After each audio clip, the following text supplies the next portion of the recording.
Once inside, they can use this thermal image monitor to test and see how hot the building is. Thanks for joining us this evening. We're coming to you live from Bismarck with the 3 candidates fighting for our state's lone U.S. House seat. I'm Jessica Roose. You can see the grass burnt by the wildfires already starting to turn green, masking the danger that the university was in.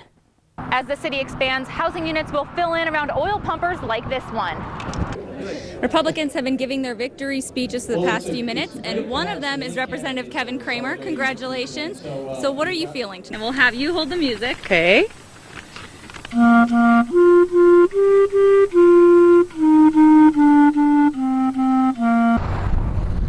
Watford City, population, well, that depends on the day. The guess is somewhere between 6,500 and 12,000. Some are seasonal, some are temporary, but that's the kind of growth we've seen in the city. As the city expands, housing units will fill in around oil pumpers like this one. But housing isn't the only new construction going on. Cashwise opened a new store last year, which was big news for the community. You can go into a grocery store and get multiple choices. That's very exciting. It was like a big mall opening when that happened here.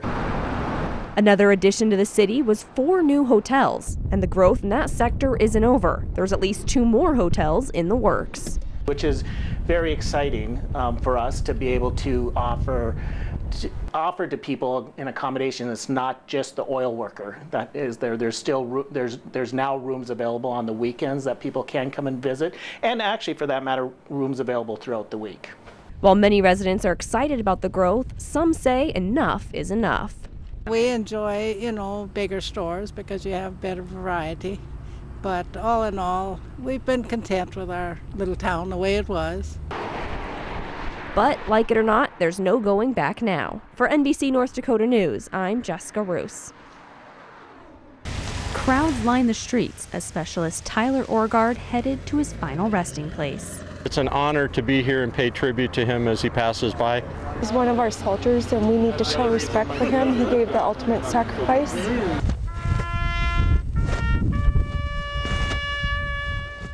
A sacrifice that won't soon be forgotten. Orgard received traditional military honors at the Veterans Cemetery, complete with a 21-gun salute. An emotional moment for those who loved him and served with him as he fulfilled a lifelong dream. He wanted to be a soldier since he was 7 years old. In fact, that came up in the service when he told his mom that that's what he wanted to be when he grew up. Tyler was all about being a soldier.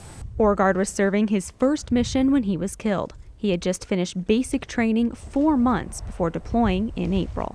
We ask a lot of these young men and women, and I just couldn't be prouder of everyone in the North Dakota National Guard. Our force has all signed up or decided to stay since 9/11/2001, knowing that they would have to someday go serve their country. That's the kind of young man Tyler was.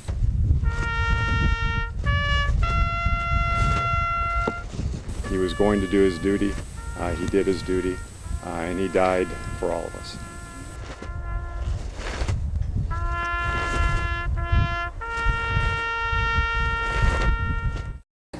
Shirley Waitman loves to sew. My grandmother sewed, my mom sewed. I have little things from them in my sewing room. So when she heard about angel gowns, she didn't hesitate to pick the thread back up. The very first one I did was a square. It was a wrap, and I got all of my setup done, and I forgot the tissues. Not usually something you need when sewing, but these wraps and gowns are being put together stitch by stitch for babies who may not wear anything else. I've heard from a family that got one of the wraps that I've made, and they were very appreciative of it. They had a baby pass away at 16 weeks, and they couldn't find anything for it, so when they got the wrap that I made for them, they were very, very thankful because they didn't know what they were going to bury their baby in. Something most parents-to-be haven't even thought of, which is why the gowns are available at many hospitals in the state, ready when they are needed.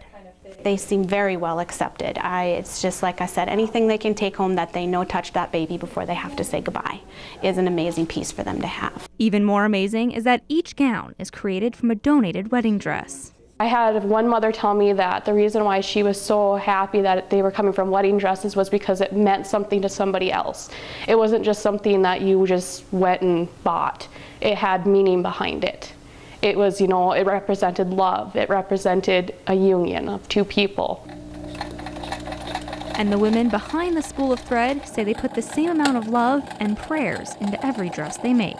I mean, I still want to make them as pretty as possible, you know, because even if they're only seen once, it's a very important once. Which is why the sewing machine will stay on, as long as there is a need for the gowns.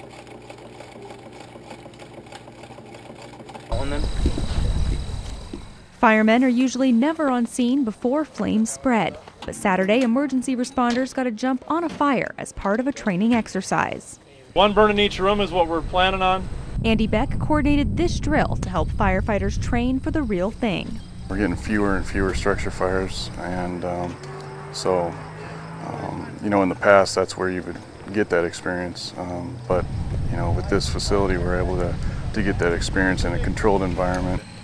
I was invited to get a first-hand look at what this kind of training is like, but first I needed a lesson of my own. You go ahead and pull that tight on that side just till it's snug. Okay, so what that does is chin straps are important. If we lose our helmet, the next thing that happens is that heat starts to damage the suspension for our SCBA mask, and it starts to damage our hood, and then we start having bad things happen. So we want to try to keep our helmet on all the time, and that's what the chin straps for. After some practice with the gear, we were ready to go in.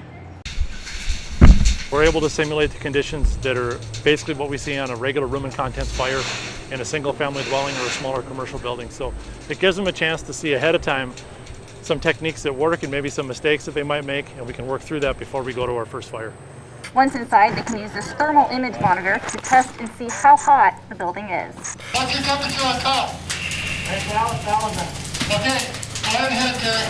We know certain things happen at certain temperatures, so it provides us that margin of safety of kind of knowing what's going on.